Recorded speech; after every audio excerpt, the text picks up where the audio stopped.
Ele foi projetado para ser o Rei dos Céus, mas acabou ficando conhecido como o Fabricante de Viúvas. Um erro de 25 centímetros em uma peça escondida na asa e uma porta de carga que parecia fechada, mas não estava, quase destruíram a reputação da McDonnell Douglas para sempre. Como o DC-10 conseguiu dar a volta por cima e se tornar o avião mais amado da história da Varig? Hoje vamos mergulhar na jornada completa dessa máquina, da guerra comercial contra Lockheed aos segredos de sua engenharia única, da tragédia de Chicago às glórias das rotas para o Japão. Prepare seu fone de ouvido, ajuste a poltrona e vamos decolar na história do DC-10. Rio de Janeiro, meados da década de 70. Se você estivesse no terraço do aeroporto do Galeão, o horizonte não seria dominado apenas pelo azul da Baía de Guanabara, mas por uma silhueta que parecia desafiar a lógica da estética aeronáutica. Um gigante de corpo largo, o chamado wide body, com uma característica que o diferenciava de tudo o que voava até então. Um motor macio, cravado diretamente na sua deriva vertical. Era o McDonnell Douglas DC-10.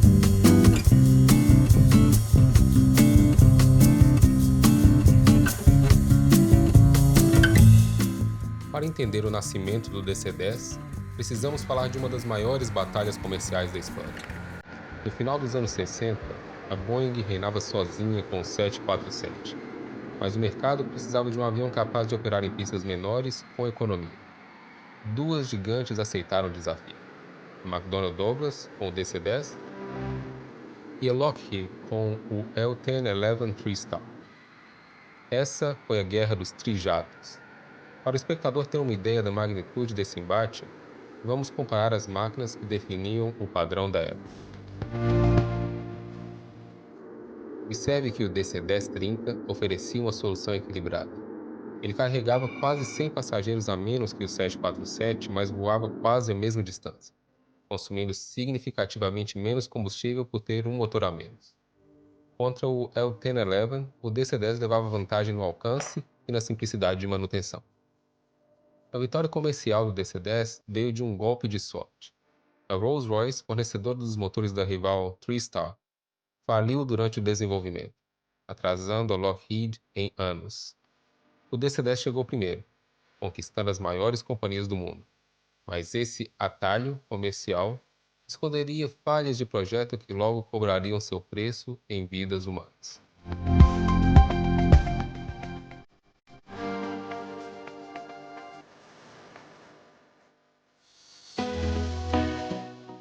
Um dos maiores mistérios visuais da aviação é como a McDonnell Douglas conseguiu colocar um motor de 4 toneladas no meio da cauda sem que o avião se partisse ao meio. O motor número 2 é o coração da identidade do DC-10.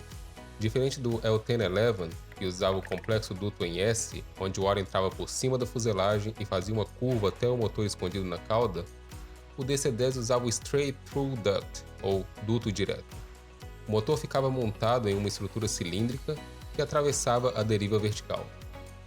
Mas como o leme e o estabilizador se mantinham de pé? A solução foi uma peça de engenharia genial e massiva chamada Banjo Fittings.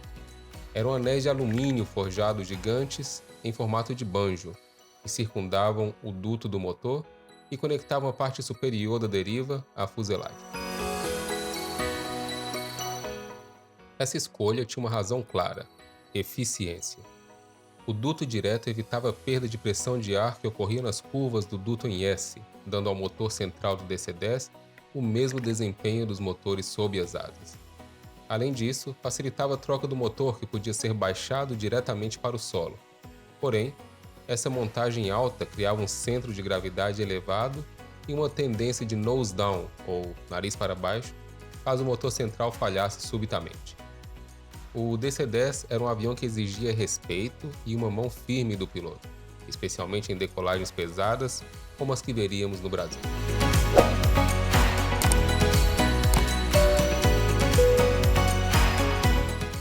E se o motor número 2 era uma maravilha visual, o porão de carga escondia um erro fatal.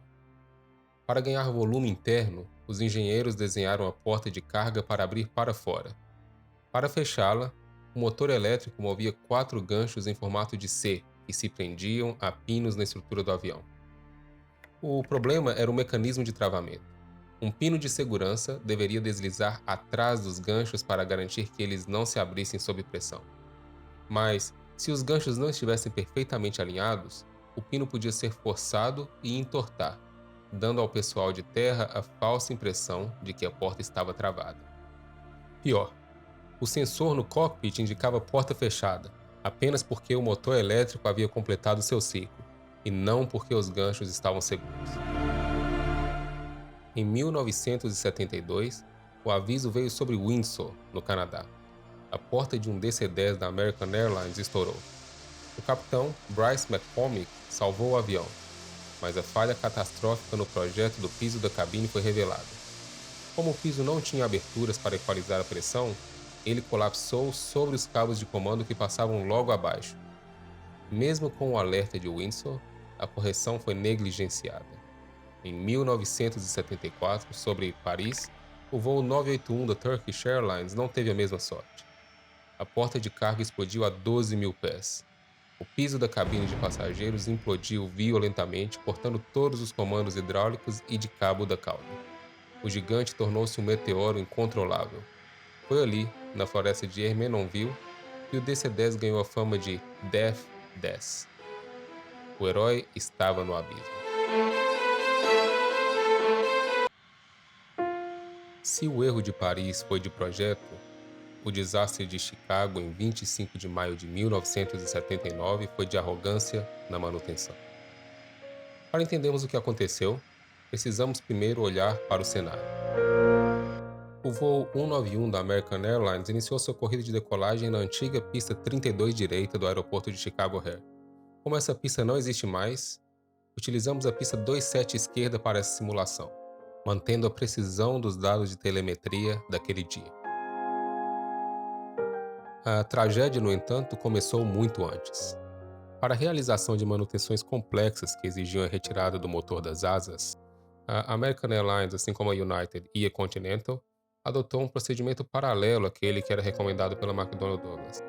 Esse procedimento reduzia em 200 horas o tempo total da manutenção e reduzia dramaticamente o número de conexões e desconexões necessárias nas linhas hidráulicas e de combustível. Ao invés de remover o motor e o suporte do motor, conhecido como pylon, separadamente, os mecânicos passaram a remover o conjunto inteiro de uma só vez, utilizando uma empilhadeira industrial.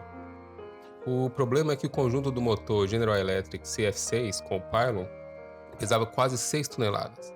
A precisão exigida era milimétrica. Qualquer movimento brusco da empilhadeira ou até mesmo uma perda mínima de pressão hidráulica durante a noite fazia com que o pylon fosse pressionado contra os pontos de fixação da asa. E nesse momento ocorreu o impensável. Uma rachadura microscópica de apenas 25 centímetros era gerada na flange do pylon. Para os mecânicos parecia que tudo estava em ordem, mas na estrutura interna o DNA do desastre já estava escrito sob a forma de fadiga de metal. A cada decolagem subsequente, as forças aerodinâmicas expandiam essa fissura. Na pista 32 direita, o DC-10 acelera. 30 nós. 50 nós. Ao atingir a V1, a velocidade de decisão, o avião já está comprometido com o voo. Na VR, o nariz se ergue. Até aqui, os pilotos não têm ideia do que está prestes a ocorrer. No exato momento da V2, a velocidade de segurança para a subida, o metal finalmente cede. O motor número 1 se separa violentamente da asa esquerda, saltando sobre ela e cortando as linhas hidráulicas vitais. E aqui reside o detalhe mais técnico e cruel deste acidente. Sem pressão hidráulica, os slats da borda de ataque da asa esquerda retraíram-se imediatamente.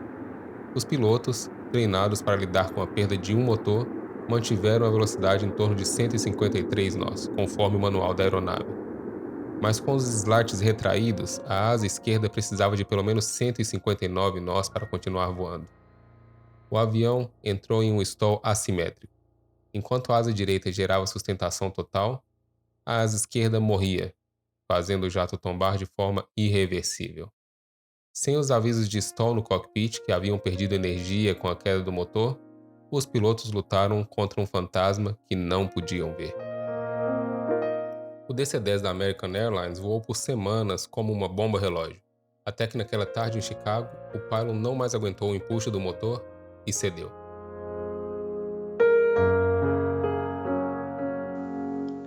O DC-10 também esteve envolvido no acidente que culminou com o fim da era supersônica. Saiba tudo clicando no card aqui em cima.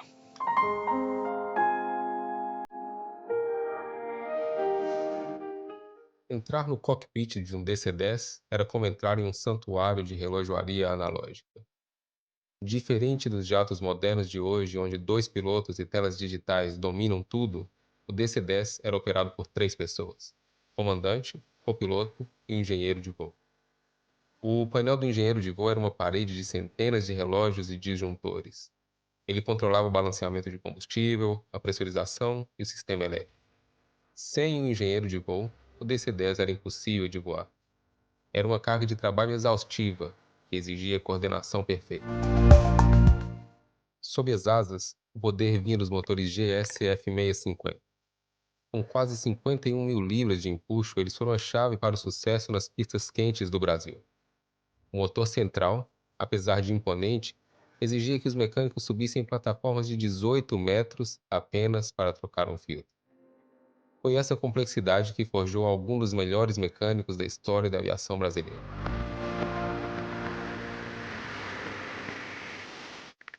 E no Brasil, o DC-10 encontrou a sua verdadeira glória. Em 1974, a Varig recebia o Papa Victor Mike Alpha, iniciando uma era de ouro. A Varig operou o DC-10 com rigor técnico que era referência mundial. A rota para o Japão era o ápice. O voo Varig 830 partiu do Galeão para Tóquio com escala em Los Angeles. Eram 12 horas sobre o Pacífico, onde a confiabilidade do trijato era testada ao limite. Prefixos como o Victor Mike Bravo e o Victor Mike Delta tornaram-se lendas.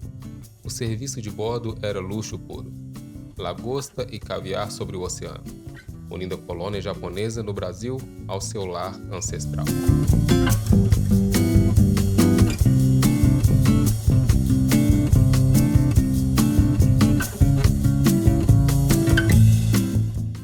Já a VASP, nos anos 90, deu uma segunda vida ao modelo. Operando mais de 10 unidades, incluindo aviões ex-Singapore Airlines, a VASP levou o nome de São Paulo para destinos como Bruxelas, Seul, Casablanca e Barcelona.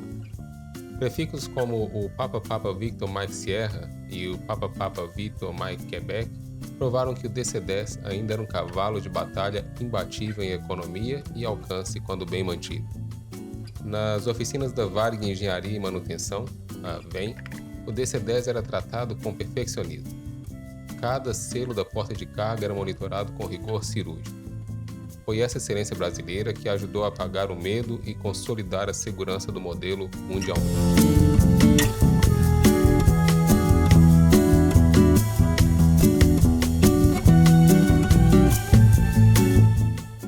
O tempo passou e o DC-10 evoluiu para o MD-11, mais longo, com cockpit digital e os famosos winglets. Mas o velho herói não se aposentou. Ele apenas trocou o luxo pela carga pesada. Companhias como a MTA e a Skyjet operaram o DC-10 cargueiro no Brasil até o final dos anos 2000, partindo de Viracopos. Hoje, o legado continua com o DC-10 Tanker, combatendo incêndios florestais, e o OBIS, o Hospital Voador. O DC-10 provou que, apesar de um começo trágico, era uma plataforma de durabilidade incomparável.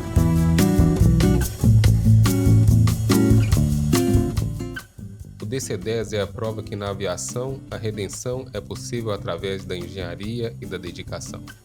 Ele encurtou distâncias para o Brasil e uniu famílias. Se você voou no DC-10 da Varig ou da VASP, você fez parte da Era de Ouro. Qual a sua lembrança favorita desse gigante? Comente abaixo, deixe seu like e inscreva-se no Almanac Aéreo. Nossa missão é manter viva a memória das máquinas que conquistaram os céus.